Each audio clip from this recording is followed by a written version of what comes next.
As the MH65 Charlie flies by the crowd, we're going to simulate a search and rescue demonstration.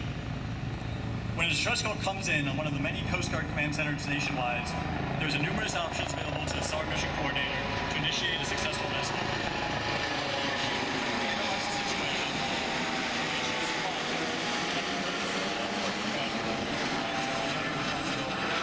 The objective is to have the appropriate Coast Guard asset on scene as fast as possible. A typical SAR scenario involves launching the Dolphin helicopter from a nearby Coast Guard air station or diverting one from another mission in the area to locate and assist the vessel or persons in distress. This afternoon we'll simulate one of these rescues. Imagine that our survivors board a private or commercial fishing vessel in need of assistance. The Coast Guard 45-footer will serve as this vessel for this demonstration. It is dusk on one of the Great Lakes and 25 miles offshore the vessel's engine quits. Upon examination, he discovers that he is sinking and he cannot get the motor started to make it back to shore. There are no other boats in sight. He gets his portable marine radio, dials up channel 16, and calls for Coast Guard assistance. Within moments, a Dolphin helicopter on patrol in the area is diverted and en route to the scene, preparing to locate the vessels and render assistance as required. Their options may include diverting a nearby private or commercial vessel to assist, delivering dewatering pumps from an aircraft, or ultimately hoisting the victims out of their sinking craft and transporting them to safety.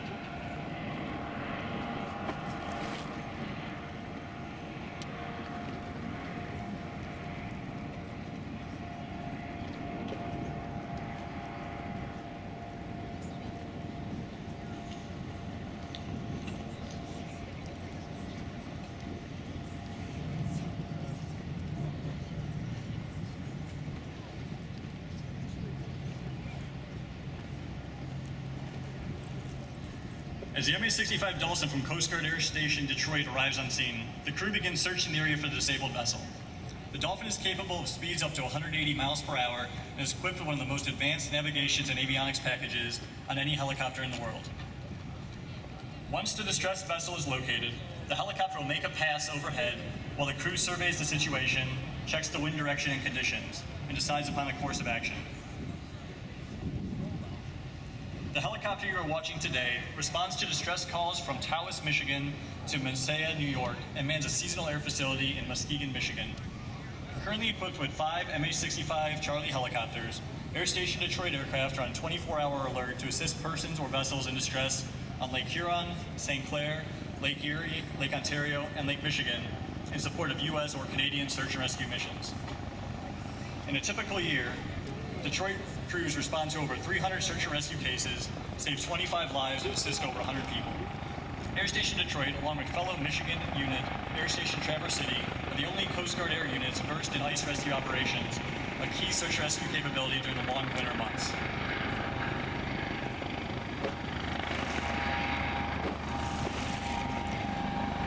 A vital position in the Coast Guard helicopters is the rescue swimmer.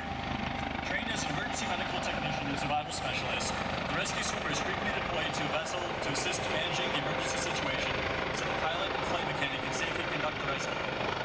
These highly trained men and women pride themselves on their versatility as their assistance may take many forms, including assisting the vessel's crew in starting a new weapon pump or handling the rescue basket, stabilizing, preparing major crew member for hoisting, or pumping up handling crew and directing the necessary onboard actions required to effect a safe rescue. In certain situations, the rescue swimmer may jump into the water directly from the helicopter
phone the recruiting office at 1-800-GET-USCG or visit the website at gocoastguard.com. Thank you, and Semper Paratus.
Ensuring freedom of the seas for commerce, travel, and basic human rights is a fundamental mission of the United States Navy, Marine Corps, and Coast Guard.